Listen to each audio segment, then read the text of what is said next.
Can you speak about that? Yes, the importance of direct flight from northern to southern. Most of the, I'll just say it in English now, yeah. Because most tourists, they don't take the bus because it's taking a long time. They're feeling uncomfortable. They're not sure. They're even afraid of taking the buses.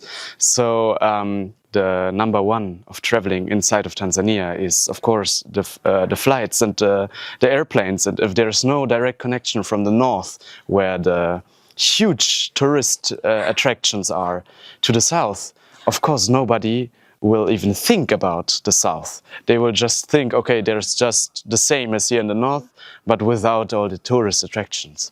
So it's really important that we will maybe have a direct flight so people can see, okay, it is a possibility. We can do it quickly, and it's just a different view. They don't even have to go to the south, but they have to first have the conscience that the south is also worth visiting. Yes. Asante sana. Kwa tafsiri ndogo ni kwamba amesema kwamba watalii wengi wana hofu sana kusafiri na mabasi, kwa sababu wanakuwa kwanza inachukua muda mrefu, lakini wanakuwa wanaogopa ile baby ajali na nini. Kwa usafiri mkubwa wa watalii ni ndege.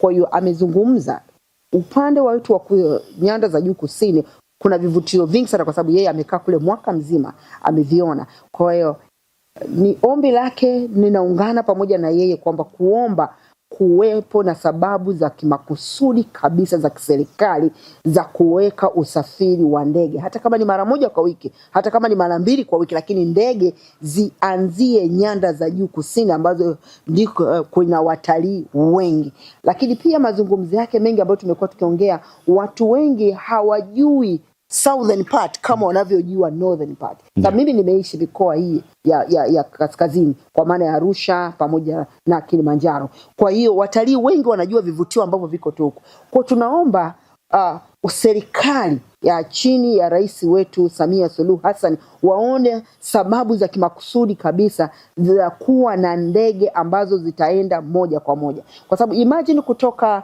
alikuja juzi na basi la Super Fair. Tunamshukuru sana mbunge wa Madaba, yeye ambaye ana kampuni ya mabasi ya Super Fair. Kwa hiyo kuna basi ambalo linatoka Songea mpaka Kilimanjaro kwa maana ya Moshi. Kwa hiyo ndilo alilopanda akashuka Arusha. Kwa hiyo kikubwa ni kwamba tunatumia almost 20 hours. Sasa kwa mtalii inamchosha sana, hata yeye alichoka sana. Unaelewa, amefika pale shiko na muuma na nini, lakini kwa sababu alikuwa anakuja kupanda mlima Kilimanjaro ni lazima aje hapa. Kwa hiyo tunashukuru kwanza hilo basi za Super Fair kwa maana ya kuja kulinki usafiri wa southern na nini, lakini pia tunaomba sana sasa kuwa na usafiri wa ndege hata kama ni mara moja kwa, lakini ndege pia inaweza karahisisha kutoka Arusha au Kilimanjaro ikaenda Dodoma, kutoka Dodoma ikaenda Iringa ikaenda Songea. Lakini pia kwa nini mtu asafiri masaa 8 kutoka Arusha kwenda Dodoma? Why? Kwa nini safiri masaa 10 mpaka Iringa wakati naweza nikatumia risali moja? Kwa hiyo serikali ione kwamba hiyo ni fursa pia ya kibiashara ya kufungua utalii wa mikoa ya kusini. Asante sana. Mimi ni Isabella Mwampamba, balozi wa utalii nchini Tanzania. Ninajivunia sana kuwa Mtanzania, lakini pia ninajivunia sana kipaji ambacho Mungu amenipa cha kutangaza utalii. Hata leo nimeweza kumhamasisha kijana huyu, na ninaamini ataenda kuhamasisha vijana wengi wa Kijerumani kuja na kutalii nchini kwetu Tanzania, lakini pia kwenda mikoa ya kusini. Asante sana. Thank you. Asante kwa interview. Mungu akubariki. Amen. I hope that will make it. You will make it. Asante. Yes. Okay, thank you.